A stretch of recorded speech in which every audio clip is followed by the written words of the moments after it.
ಸ್ವಾಮಿ, ಈಗ ನೀವು ಈಗಲೇ ಉಪಯೋಗಿಸ್ಕೊಳ್ತಿದ್ರೆ ಇಲ್ಲಿ ಮಾಡಿ. ಈಗ ನಮ್ಗೂ ಈ ಧೂಳೆಲ್ಲ ಮನೆ ಒಳಗಡೆ ಬರ್ತಾ ಇದೆ, ನಾವ್ ಇಲ್ಲೇ ಮಲಗ್ತಾ ಇದ್ವಿ. ಆದ್ರೂ ಹೇಳಿದ್ರು ಕೇಳಿಸ್ಕೊಳ್ಳಿಲ್ಲ. ಇದು ನಿಮ್ ಮನೆ ಇಲ್ಲ ಮೇಸ್ತ್ರಿ ಮನೆ ಅಂತ ಯಾಕೆ ಕೇಳ್ತಾ ಇದ್ರಾ? ಈಗ ನಮ್ಮ ಮನೆಗೆ ಬಂದು ಯಾಕೆ ಈ ತರ ನೀವು ದೌರ್ಜನ್ಯ ಮಾಡ್ತಾ ಇದ್ರಿ ಹೇಳಿ? ಮರಿಯಪ್ಪ ಅವ್ರೆ, ಉತ್ತರ ಕೊಡಿ. ನೀವು ಹೇಳಿದ್ರು ಕೇಳಲ್ಲ, ನಿಲ್ಲಿಸಿ ಅಂದ್ರು ಕೆಲಸ ಯಾಕೆ ನಿಲ್ಲಿಸ್ತಾ ಇಲ್ಲ ಹೇಳಿ? ಸ್ವಾಮಿ ಮರಿಯಪ್ಪ, ಕೆಲಸ ನಿಲ್ಲಿಸಿ ಅಂದ್ರೆ ಯಾಕೆ ನಿಲ್ಲಿಸ್ತಾ ಇಲ್ಲ? ಈಗ ನಮ್ಮ ಮನೆಗೆ ಬಂದು ಯಾಕೆ ದೌರ್ಜನ್ಯ ಮಾಡ್ತಾ ಇದೀಯಾ? ನಿಮ್ ಹಿಂದೆ ಯಾರಿದ್ದಾರೆ ಕರೆಕ್ಟಾಗಿ ಹೇಳು. ಓ ಮರಿಯಪ್ಪ, ನಮ್ಮ ಮೇಸ್ತ್ರಿ ಮನೆ, ನಿಮ್ಮ ಮನೆಯಲ್ಲಿ ನಮ್ಮ ಮೇಸ್ತ್ರಿ ಮನೆ ಅಂತ ಹೇಳ್ತಾ ಇದ್ರೆ ನಿಮ್ ರಿಕಾರ್ಡ್ ತೋರಿಸಿ. ನಿಮ್ಮ ಮೇಸ್ತ್ರಿ ಮನೆ ಎಲ್ಲಿದೆ, ನಿಮ್ ಮನೆ ಎಲ್ಲಿದೆ ಅಂತ ತೋರಿಸಿ. ಅಲ್ಲಿ ಬೇಡ ಅಂದ್ರೆ ಯಾಕೆ ಆಗ್ತಾ ಇದ್ರಾ?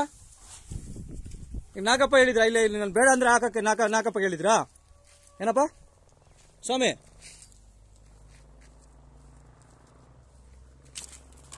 ಬೇಡ ಅಂದ್ರೆ ನಾಗಪ್ಪ ಹೇಳಿದ್ರು ಹಾಕಕ್ಕೆ. ಅದರಲ್ಲಿ ಏನ್ ಮಿಕ್ಸ್ ಮಾಡಿದ್ಯಾ? ಇದು ಎಷ್ಟೋ ಸಲ ನಾನು ರಾತ್ರಿ ನಿದ್ದೆನೆ ಬಂದಿಲ್ಲ. ಏನ್ ಮಾಡಿ ಹೋಗ್ತಾ ಇದ್ರಾ ಇಲ್ಲಿ ಹೇಳಿ, ಕರೆಕ್ಟಾಗಿ ಹೇಳಿ.